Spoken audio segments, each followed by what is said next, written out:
Good morning students. Last lecture में अपन ने RNS equation और ऑसवाल्ड डाइल्यूशन मेथड पढ़ा था। आज अपन डिबाय-हक्कल ऑनसैगर इक्वेशन के बारे में पढ़ेंगे। डिबाय-हक्कल ऑनसैगर इक्वेशन।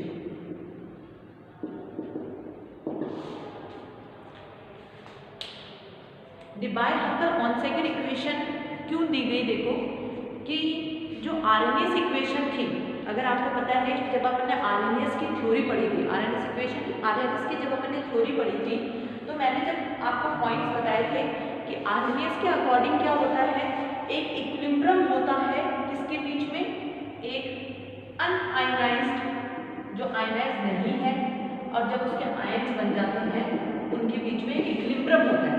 इसका मतलब ये है कि पूरा सॉल्ट एक बार में आयनाइज नहीं है, कुछ फॉर्म अनआयनाइज्ड है और कुछ क्या हो गए, आयन्स बन गए।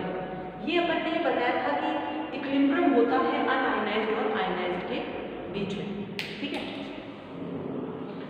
तो ये जो अपन बात करते हैं आरएनएस थ्योरी में कि इक्विलिब्रियम होता है अनआयनाइज्ड सॉल्ट, अनआयनाइज्ड मतलब जो आयनाइज ना हो, जिसमें आयन्स ना बने हुए हो, और आयनाइज्ड सॉल्ट। ये जो अपन इक्विलिब्रियम की बात करते हैं इन दोनों के बीच में, ये वीक इलेक्ट्रोलाइट में तो कर सकते हैं, क्योंकि वीक इलेक्ट्रोलाइट जो है वो पूरी तरीके से आयनाइज नहीं हो पाता, कुछ उसकी फॉर्म अनआयनाइज्ड भी रहती है। लेकिन जो स्ट्रॉन्ग इलेक्ट्रोलाइट है, स्ट्रॉन्ग इलेक्ट्रोलाइट हर कंसंट्रेशन पे, डाइल्यूशन की तो अपन बात ही नहीं कर रहे, इस हर कंसंट्रेशन पे स्ट्रॉन्ग इलेक्ट्रोलाइट आयनाइज्ड रहता है। आयनाइज्ड का मतलब क्या है, उसके आयन्स बने रहते हैं। देखो आयनाइज्ड और डिसोसिएटेड में फर्क है। डिसोसिएटेड का मतलब तो ये है कि जैसे मान लो ये NaCl है, तो अगर मैं बोलूं कि इस तरह से पड़ा है Na+Cl- कि सॉलिड फॉर्म में भी इसके आयन्स बने हुए हैं, तो इसको अपन बोलेंगे आयनाइज्ड। लेकिन अगर मैं बोलूं कि इनके बीच में डिस्टेंस है, Na भी थोड़ा दूर है, Cl भी थोड़ा दूर है, तो आप इसको बोलोगे डिसोसिएटेड। डिसोसिएटेड तब बोलोगे जब उसका अट्रैक्शन कम हुआ हो, ठीक है, कि वो आयन्स दूर दूर चले गए हैं, तो हम बोलेंगे कि डिसोसिएट हो गए, ठीक है। तो स्ट्रॉन्ग इलेक्ट्रोलाइट जो होता है वो हर कंसंट्रेशन पे आयनाइज रहता है, उसमें आयन्स बने हुए रहते हैं, NaCl, KCl। तो NaCl भी जो है वो अपने क्रिस्टल्स में हमेशा Na+ और Cl- फॉर्म में होता है। इसी तरह से KCl भी अपने जो क्रिस्टल है उसमें K+ और Cl, सॉलिड फॉर्म में भी K+ और Cl- रहते हैं, लेकिन वो पास पास रहते हैं, डिसोसिएटेड नहीं होगा। और जैसे ही हम उसका डाइल्यूशन करते हैं, उसको किसी सॉल्वेंट में मिलाते हैं, वो डिसोसिएट हो जाते हैं। तो दोनों चीज़ों में फ़र्क है। आप ऐसे नहीं कि कहीं पे भी आयनाइज्ड यूज़ कर लो और डिसोसिएटेड यूज़ कर लो। तो आरएनएस से सबसे पहले तो क्या वर्ड यूज़ किया कि आयनाइज्ड, अनआयनाइज्ड और आयनाइज्ड के बीच में हमेशा इक्विलिब्रियम रहता है। हर इलेक्ट्रोलाइट के लिए बोला उसने कि अनआयनाइज्ड और आयनाइज्ड के बीच में इक्विलिब्रियम रहता है। तो ये जो चीज़ है ये स्ट्रॉन्ग इलेक्ट्रोलाइट के लिए गलत है, क्योंकि स्ट्रॉन्ग इलेक्ट्रोलाइट तो हमेशा ही आयनाइज्ड फॉर्म में रहता है, इस फॉर्म में, मतलब आप ये कह सकते हो ये, उसमें ऐसे आयन्स बने हुए ही रहते हैं हर टाइम पे स्ट्रॉन्ग इलेक्ट्रोलाइट के केस में।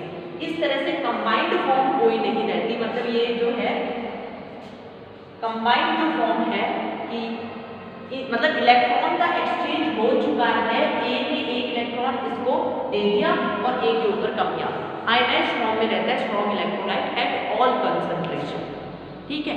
होता क्या है, जब हम पानी में मिलाते हैं तो वीक इलेक्ट्रोलाइट आयनाइज होता है और फिर डिसोसिएट होता है, लेकिन जो स्ट्रॉन्ग इलेक्ट्रोलाइट है वो डिसोसिएट होता है जब हम उसको पानी में मिलाते हैं। जैसे जैसे आप डाइल्यूशन करते हो, डाइल्यूट करते जाते हैं, जैसे जैसे हम सॉल्यूशन को, वैसे वैसे वो जो आयन्स हैं वो दूर जाते जाते हैं, और वो दूर जाना, ये जो दूर जाने वाली चीज़ है इसको बोलते हैं आयन जो है उसकी मोबिलिटी।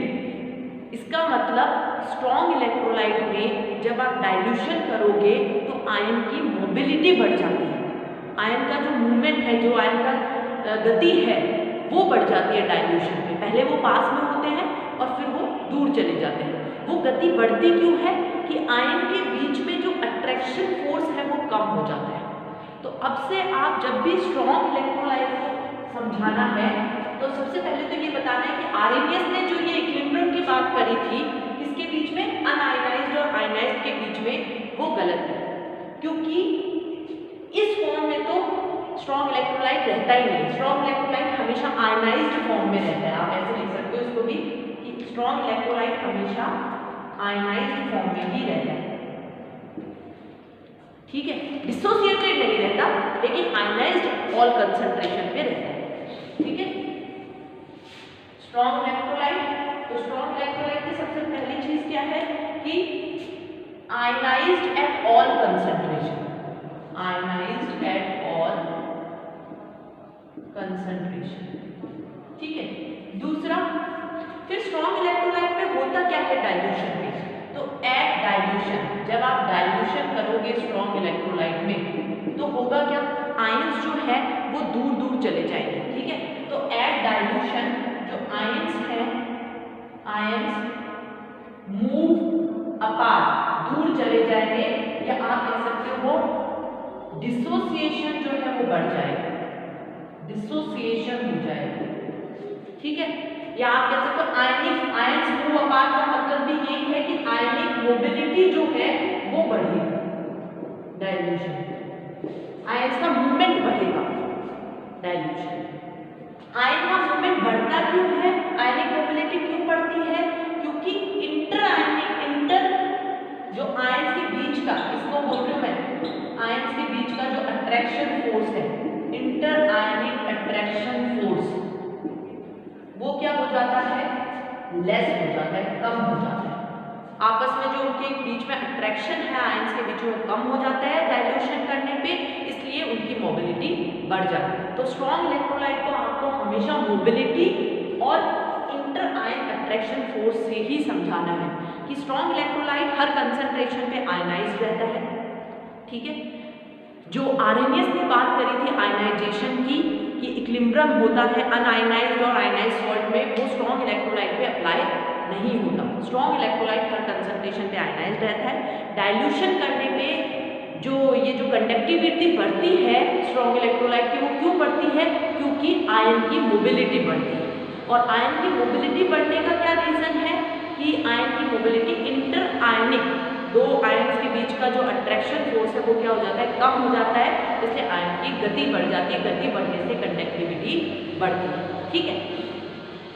तो ये जो स्ट्रॉन्ग इलेक्ट्रोलाइट की बातें के बारे में बातें बताई गई, इसी इंटर आयनिक अट्रैक्शन फोर्स पे डिबाय एंड हक्कल ने कि कितना मैग्नीट्यूड, ये जो आयंस के बीच में जो मैग्नीट्यूड है कम या ज़्यादा, या किस कौन से ऐसे फोर्सेस हैं जो इसको कम ज़्यादा करते हैं, ठीक है, जिससे कि कंडक्टिविटी पे इफेक्ट आए, उनके बारे में किसने बताया था, डिबाय और हक्कल ने बताया। ये जो मैग्नीट्यूड, मैग्नीट्यूड मतलब उसकी कितनी वैल्यू, आप कह सकते हो कि उस इंटर आयनिक अट्रैक्शन फोर्स की वैल्यू को कौन कौन सी चीज़ें इफेक्ट करती हैं, ये सब किसने बताया था, डिबाय और हक्कल ने बताया। क्या बताया था, about the magnitude of inter ionic attraction force, कितना होता है ये फोर्स उनके बीच में, ये जो आयंस के बीच में। भाई फोर्स अगर ज़्यादा होगा तो डाइल्यूशन में मोबिलिटी कम होगी, तो ये जो फोर्स है इनके बीच में, ये कम ज़्यादा कौन सी चीज़ें इसको इफेक्ट करती है, ठीक है। तो पहली चीज़ जो है जो इस फोर्स को इफेक्ट करती है उसे हम कहते हैं एसिमेट्रिक इफेक्ट, एसिमेट्रिक इफेक्ट, ठीक है। अब आप देखो ये होता क्या है, मान लो एक सॉल्यूशन है KCl का,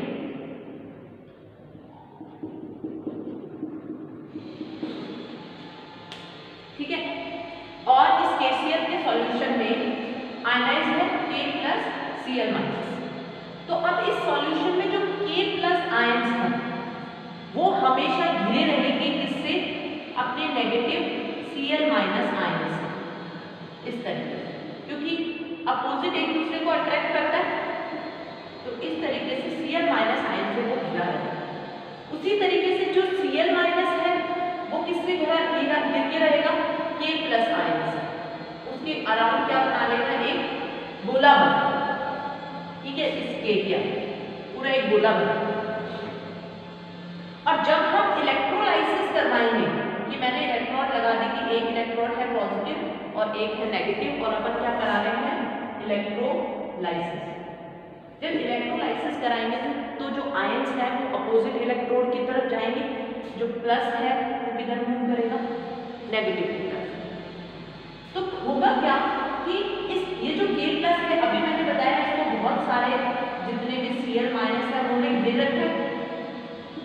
जब तक अपन ने इलेक्ट्रोलाइसिस नहीं कराया तब तो क्या लग रहा है, बराबर फोर्स लग रहा है इन Cl माइनस आयन का इस K प्लस के। लेकिन जैसे ही आप इलेक्ट्रोलाइसिस कराओगे, जैसे ही आप इलेक्ट्रोलाइसिस कराओगे, जो K प्लस है वो तो जाना चाहेगा इधर, और जो Cl माइनस आयंस है जो उसके चारों ओर है वो जाना चाहेंगे इधर।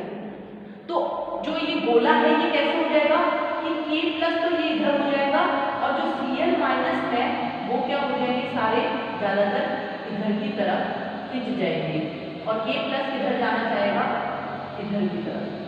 तो जो गोला है वो सिमेट्रिक ना रह के क्या रह जाएगा, एसिमेट्रिक हो जाएगा। अब बराबर फोर्स नहीं लगेगा, क्योंकि Cl इधर की तरफ जा रहे हैं और Cl ज्यादा है, तो K प्लस को पीछे की तरफ खींचेंगे। और Cl को कौन खींच रहा है, जो पॉजिटिव इलेक्ट्रॉन है, जो एनोड है वो, ये एनोड है, ये कैथोड। तो एनोड जो है वो Cl को खींच रही है, तो Cl पीछे की तरफ आएगी, लेकिन Cl किसको खींच रहे हैं, K को।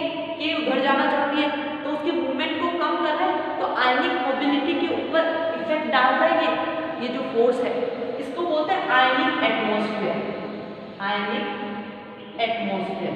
तो इलेक्ट्रोलाइसिस से पहले तो ये आयनिक एटमॉस्फेयर कैसा है, सिमेट्रिकल, लेकिन इलेक्ट्रोलाइसिस के बाद में ये आयनिक एटमॉस्फेयर कैसा हो गया, सिमेट्रिकल नहीं रहा, K उधर जाना चाहता है और Cl इधर आ रहे हैं, ठीक है।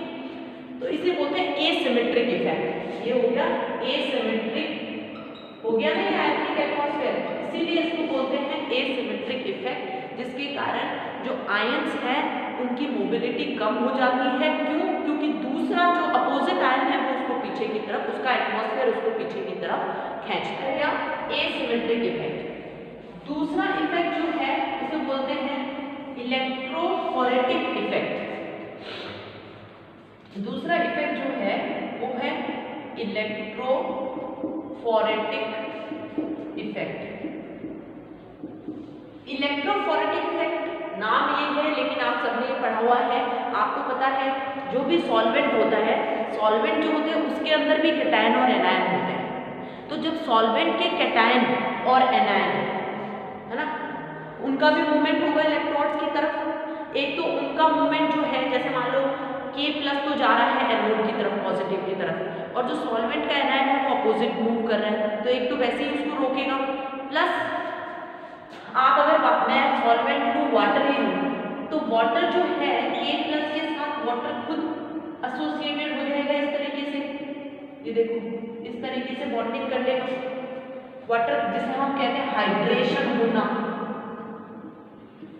हाइड्रेशन हो जाता है, पानी का स्फीयर बन जाता है आयन की तरफ।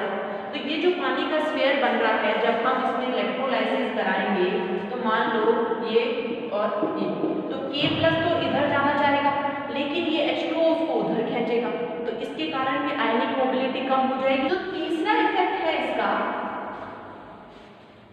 जो तीसरा इफेक्ट है वो आपको पता है, वो है सॉल्वेंट की विस्कोसिटी। थर्ड जो इफेक्ट है वो है विस्कोसिटी ऑफ मीडियम, जो भी आप मीडियम, ठीक है। तो विस्कोसिटी आपको पता है, विस्कोसिटी ऑफ मीडियम, जब भी मीडियम ज़्यादा विस्कस होता है तो उसमें से कोई चीज़ आराम से फ्लो नहीं हो पाएगी, तो विस्कोसिटी अगर बढ़ेगी तो मोबिलिटी कम हो जाएगी, और विस्कोसिटी कम होगी तो मोबिलिटी ज़्यादा हो जाएगी। तो स्ट्रॉन्ग इलेक्ट्रोलाइट में हमें आयनाइजेशन से कोई मतलब नहीं है, हमें ये मतलब है कि वो आयन जो है वो फास्ट अगर मूव कर गया, टूटने से मतलब नहीं है, टूटा हुआ तो वो है, उसके मूवमेंट से मतलब है जो उसके मूवमेंट को कम कर रही है, इसके कारण उसकी जो कंडक्टिविटी उस पर असर आ रहा है। तो स्ट्रॉन्ग इलेक्ट्रोलाइट में हम कभी भी आयनाइजेशन की बात नहीं करेंगे कि सॉल्ट आयनाइज्ड, जैसे हम कहते हैं ना कि नंबर ऑफ आयंस बढ़ जाते हैं डाइल्यूशन पे, इसलिए कंडक्टिविटी बढ़ी। नंबर ऑफ आयंस तो ऑलरेडी है स्ट्रॉन्ग इलेक्ट्रोलाइट में, तो ये कहना गलत है स्ट्रॉन्ग इलेक्ट्रोलाइट के लिए कि डाइल्यूशन में नंबर ऑफ आयंस बढ़ जाते हैं। आयंस तो पहले से ही बने हुए स्ट्रॉन्ग इलेक्ट्रोलाइट में, डाइल्यूशन पे उनकी जो मोबिलिटी है आयन की वो बढ़ जाती है।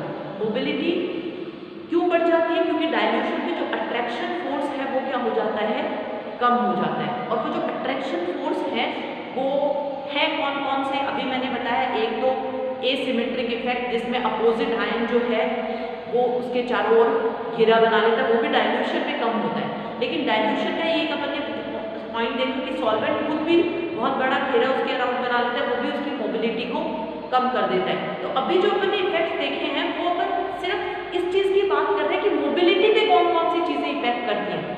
मोबिलिटी किससे रिलेटेड है? Attraction force. तो मोबिलिटी जो है उस पे उसका इफेक्ट देख रहे हैं हम, यहाँ पे आयनाइजेशन की बात नहीं कर रहे। हम देख रहे हैं कि मोबिलिटी कैसे उस आयंस की कम और ज़्यादा होगी, क्योंकि स्ट्रॉन्ग इलेक्ट्रोलाइट में सिर्फ आयनिक मोबिलिटी से कंडक्टिविटी को जोड़ेंगे कि आयनिक मोबिलिटी अगर किसी कारण बढ़ रही है, जैसे कि विस्कोसिटी कम होगी तो मोबिलिटी बढ़ेगी, तो कंडक्टिविटी बढ़ रही है। नंबर ऑफ आयंस को नहीं जोड़ेंगे, जो कि हम वीक इलेक्ट्रोलाइट में करते हैं। वीक इलेक्ट्रोलाइट में हम कहते हैं कि डाइल्यूशन बढ़ेगा, नंबर ऑफ आयंस बढ़ेंगे, कंडक्टिविटी बढ़ेगी। लेकिन स्ट्रॉन्ग इलेक्ट्रोलाइट में हम कहेंगे डाइल्यूशन बढ़ेगा, मोबिलिटी अगर बढ़ेगी आयन की तो कंडक्टिविटी बढ़ेगी, बिकॉज आयनाइज तो वो ऑलरेडी है। ठीक है, तो ये जो तीनों इफेक्ट्स हैं, इन तीनों इफेक्ट्स के मैग्नीट्यूड को मिला के डिबाय-हकल ने एक इक्वेशन दी थी।